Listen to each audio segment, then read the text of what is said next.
Kesultanan Tidore terletak di Kepulauan Maluku. Kepulauan ini berada di bagian timur Nusantara yang terkenal sebagai penghasil rempah-rempah. Tidore sebagai sebuah kerajaan mulai berdiri pada kisaran abad ke-11 Masehi. Belum banyak catatan sejarah yang bisa dijadikan dokumentasi Tidore di masa awal perkembangannya. Beberapa catatan menunjukkan Tidore sudah ikut terlibat dalam perdagangan rempah-rempah. Pada masa perdagangan klasik, rempah-rempah adalah komoditas mewah bagi para pedagang internasional. Rempah-rempah dari Maluku, termasuk Tidore, ikut ambil bagian dalam proses perjalanan panjang yang dikenal dengan sebutan Jalur Sutra. Kepulauan Maluku ketika itu menjadi surga tanaman rempah-rempah, terutama cengkeh. Para pedagang dari berbagai belahan dunia berbondong-bondong datang ke Maluku. Perdagangan rempah-rempah semakin marak ketika pelayaran ke timur semakin terbuka. Persaingan dagang antara kerajaan-kerajaan di Maluku pun turut meningkat.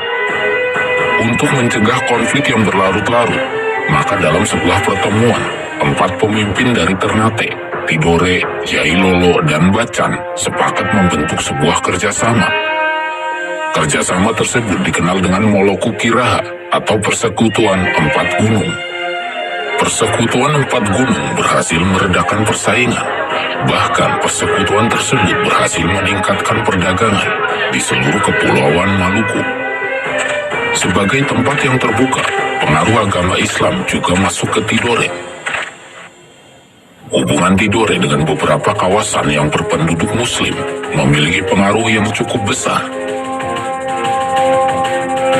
Beberapa ahli sejarah bahkan menganggap Islam sudah masuk Tidore sejak pemimpin pertama mereka yang bergelar Kolano Syahdati dan memiliki nama asli Muhammad Nakil bin Jafar As-Siddiq.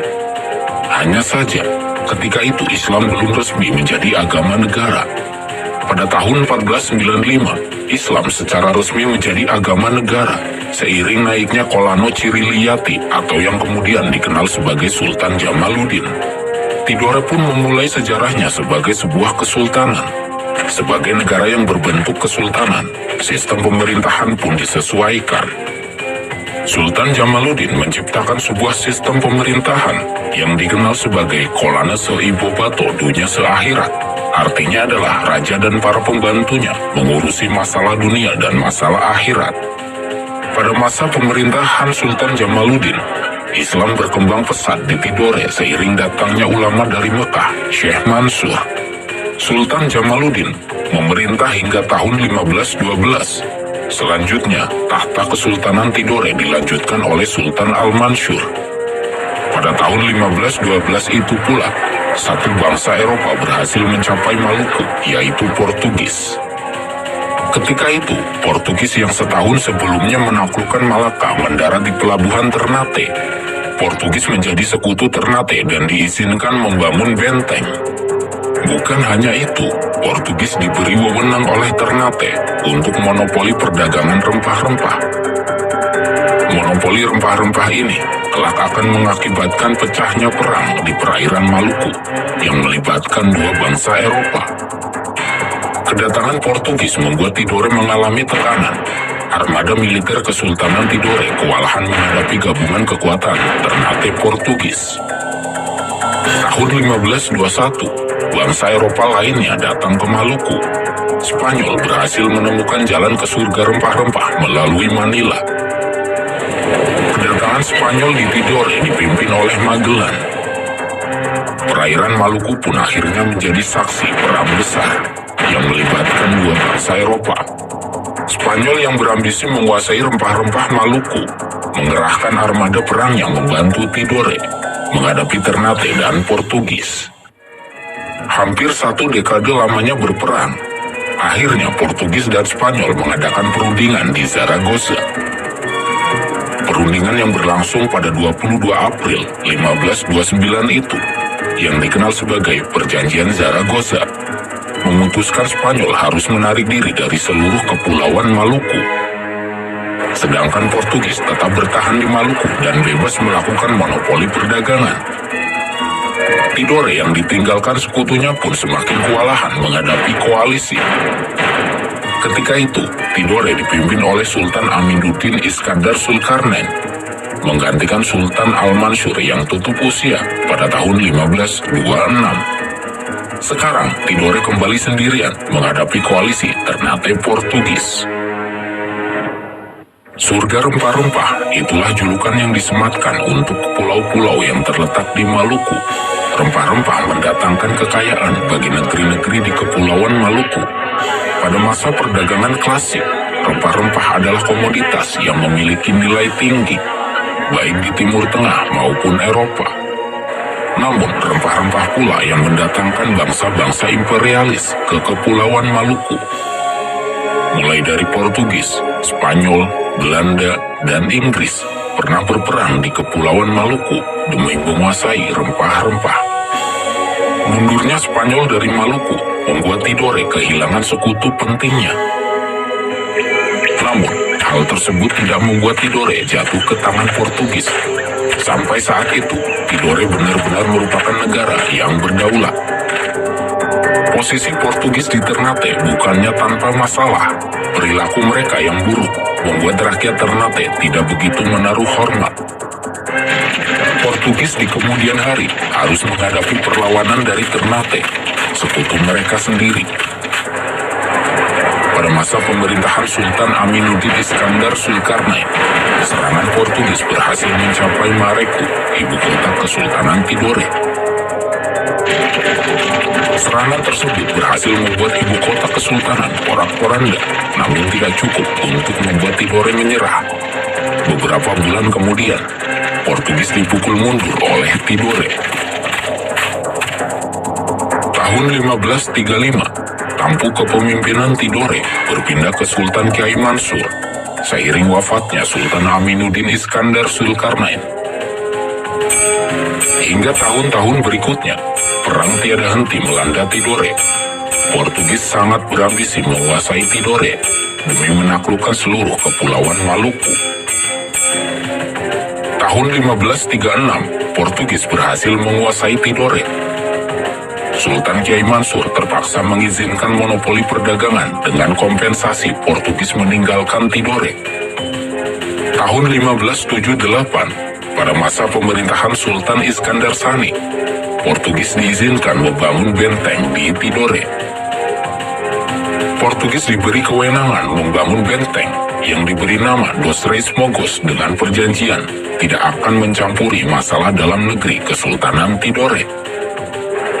Perimbangan militer mengalami perubahan signifikan pada 26 Desember 1575 ketika Sultan Ba'abullah berhasil mengusir Portugis dari Ternate.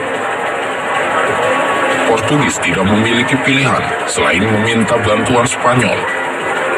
Tahun 1580, armada perang Spanyol kembali memasuki perairan Maluku. Memasuki tahun pergantian abad, perimbangan militer di Maluku kembali mengalami perubahan seiring kedatangan Eropa lainnya. Bangsa Belanda berhasil mencapai perairan Maluku melalui perusahaan dagang mereka, yaitu VOC. Militer Portugis yang surut drastis membuat Spanyol harus bekerja keras menghadapi Ternate, Tidore, dan VOC sekaligus. Kedatangan VOC yang tidak hanya karena rempah-rempah, tetapi juga mencari wilayah jajahan, membuat Spanyol terancam. Kekhawatiran Spanyol mencapai puncaknya ketika VOC dan Ternate secara terang-terangan membentuk aliansi. Spanyol dan Tidore yang sama-sama terancam oleh VOC kemudian juga membentuk aliansi. Perang besar kembali berkecamuk. Untuk kesekian kalinya, perairan Maluku terpaksa terlibat dalam peperangan dua bangsa Eropa yang bersaing untuk berkuasa di Nusantara bagian timur. Perang berlarut-larut hingga tahun-tahun berikutnya. Tahun 1663, setelah puluhan tahun peperangan tiada henti, Spanyol menarik seluruh armada perangnya ke Manila. Ketika itu, Tidore dipimpin oleh Sultan Syaifuddin yang naik tahta pada tahun 1657. Markas besar Spanyol di Manila menghadapi ancaman serius dari pasukan Ming yang berada di Taiwan. Tidak ada pilihan bagi Spanyol selain memusatkan seluruh armada perangnya di Manila.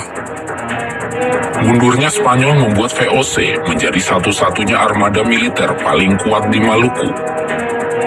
Situasi tersebut membuat Sultan Saifuddin bersedia membuat traktat dengan VOC pada tahun 1667. Traktat tersebut mengakui kedaulatan dan kekuasaan Tidore yang meliputi kepulauan Raja Ampat dan Papua Daratan. VOC yang diwakili oleh Cornelis Spelman mendapatkan hak untuk monopoli rempah-rempah dan memusnahkan tanaman rempah-rempah yang tidak sah. Kesultanan Tidore juga mendapatkan kompensasi keuangan dari VOC atas hak monopoli perdagangan di wilayah Tidore. Pemusnahan pohon-pohon cengkeh dan rempah-rempah dilakukan agar tidak kelebihan produksi, sehingga menurunkan harga sekaligus mencegah terjadinya penyelundupan. Untuk melaksanakan pengawasan sekaligus pemusnahan tanaman yang tidak sah, VOC melakukan pengawasan dengan nama Hongi Tosten atau yang dikenal sebagai pelayaran Hongi. Monopoli yang diperlakukan VOC ini semakin memperlemah Kesultanan Tidore.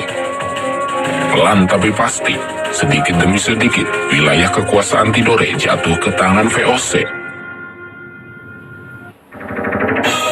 Kemunduran dialami oleh Kesultanan Tidore. Sahabat lamanya, Tidore tidak henti dirundung pertikaian perebutan kekuasaan di dalam kalangan istana. Pertikaian tersebut semakin membuat VOC leluasa mengeksploitasi rempah-rempah di Tidore dan Maluku. Satu persatu wilayah Kesultanan Tidore berhasil dikuasai oleh VOC. Kekuasaan Tidore yang luas menyusut secara drastis dalam satu abad berikutnya. Konflik internal yang melanda Tidore mencapai puncaknya pada masa pemerintahan Sultan Kamaluddin yang bertahta pada 1784 hingga 1797. Upaya perbaikan situasi Tidore mulai dirintis oleh seorang pemuda yang bernama Pangeran Amiruddin, kelak dikenal sebagai Sultan Nuku. Pangeran Amiruddin adalah putra dari Sultan Jamaluddin yang memerintah Tidore dari tahun 1757 hingga 1779. Sikap Sultan Jamaluddin yang selalu bertentangan dengan VOC membuatnya ditangkap. Sultan Jamaluddin harus menjalani hukuman pengasingan di Batavia dan Sri Lanka sampai akhir hayatnya. Tahun 1780, Pangeran Amiruddin menghimpun kekuatan di daerah Halmahera. Beliau juga mengirimkan utusan untuk menghimpun kekuatan ke Seram dan Raja Ampat. Dukungan juga datang dari Mindanao. Tahun 1781, Pangeran Amiruddin diangkat menjadi pemimpin oleh para pendukungnya. Pangeran Amiruddin mendapatkan gelar Sri Maha Tuan Sultan Amiruddin Saifuddin Shah Kaichil Paparangan. Tahun 1783, perlawanan secara militer terhadap VOC mulai dilancarkan. Pada tahun tersebut, sebuah pos militer VOC di Halmahera berhasil bumi hanguskan oleh pasukan Pangeran Amiruddin. VOC pun membalas dengan mengirimkan bala bantuan yang lebih besar. Serangan balasan itu ternyata tidak berarti apa-apa. Kapal-kapal perang VOC terbakar dan tenggelam di Laut Halmahera. Setelah berkali-kali gagal mengatasi pasukan Amiruddin, pada tahun 1791, VOC mengirimkan armada perang dalam jumlah besar dari Ambon. Pangeran Amiruddin yang memiliki keahlian dalam strategi perang laut berhasil menghalau serangan tersebut. Bahkan VOC dipaksa mundur kembali ke Ambon. 12 April tahun 1797, armada perang pasukan Amiruddin mengepung pelabuhan Tidore. Serangan tersebut tidak mampu diatasi oleh gabungan pasukan VOC dan Sultan Kamaluddin. VOC terpaksa mundur ke Ambon dan Sultan Kamaluddin melarikan diri ke Ternate. Berselang 1 hari, Pangeran Amiruddin berhasil menguasai Tidore. Pangeran Amiruddin kemudian diangkat sebagai pemimpin Tidore dengan gelar Sultan Syaidul Jihad Amiruddin Saifuddin Shah Muhammad El Mab'us Kaichil Paparangan Cobarakati Nuku atau yang lebih dikenal sebagai Sultan Nuku. Bulan Juli 1799, VOC kembali menyerang Tidore. Armada perang berkekuatan besar yang dikerahkan VOC harus menerima kenyataan pahit karena dipukul mundur oleh pasukan Tidore. Penghujung tahun 1799, sebuah peristiwa penting terjadi. VOC yang selama ratusan tahun lamanya berdiri kokoh dibubarkan karena mengalami kebangkrutan, dan selanjutnya semua kekuasaan VOC diambil alih oleh kerajaan Belanda. Tahun 1801, di permulaan abad ke-19, Belanda sudah mengambil alih semua tugas VOC di Nusantara.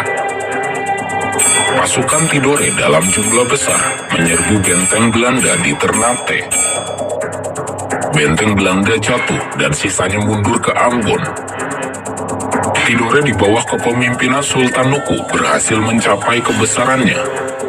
Kekuasaan Tidore meliputi Halmahera, Seram, Raja Ampat, hingga ke daratan Papua. Tidore berhasil menjadi negeri merdeka berdaulat di kawasan Maluku Utara. Tahun 1805, Tidore harus kehilangan pemimpin terbesarnya. Sultan Nuku wafat pada usianya yang ke-67 tahun. Untuk menghormati jasa-jasanya dalam melawan penjajah, Sultan Nuku diangkat menjadi pahlawan nasional pada 1995. Kepemimpinan Tidore selanjutnya dipegang oleh Sultan Zainal Abidin. Di Eropa terjadi perubahan peta kekuatan. Tahun 1794, Prancis yang dipimpin Napoleon Bonaparte berhasil menguasai Belanda. Kekalahan tersebut membuat Raja Belanda melarikan diri ke Inggris. Setelah perjanjian damai antara Inggris dan Prancis tahun 1802, Raja Belanda kembali ke negaranya dan menyusun kekuatan. Belanda yang telah mengakhiri perang di Eropa kembali ke Maluku. Hal ini terjadi tidak lama setelah Sultan Zainal Abidin berkuasa. Tahun 1806, perang besar kembali melanda Tidore. Belanda mengerahkan segenap armada militernya untuk menaklukkan Tidore. Serangan Belanda tersebut berhasil menguasai Tidore dan menangkap Sultan Zainal Abidin. Tahun 1817, Belanda akhirnya berhasil menjajah Tidore dan menjadikan negeri bawahannya. Belanda menempatkan seorang residen sebagai perwakilannya di Tidore dan memberikan gaji tahunan kepada Sultan Tidore. Maka berakhirlah sepak terjang Tidore sebagai negeri berdaulat di kawasan Nusantara bagian timur.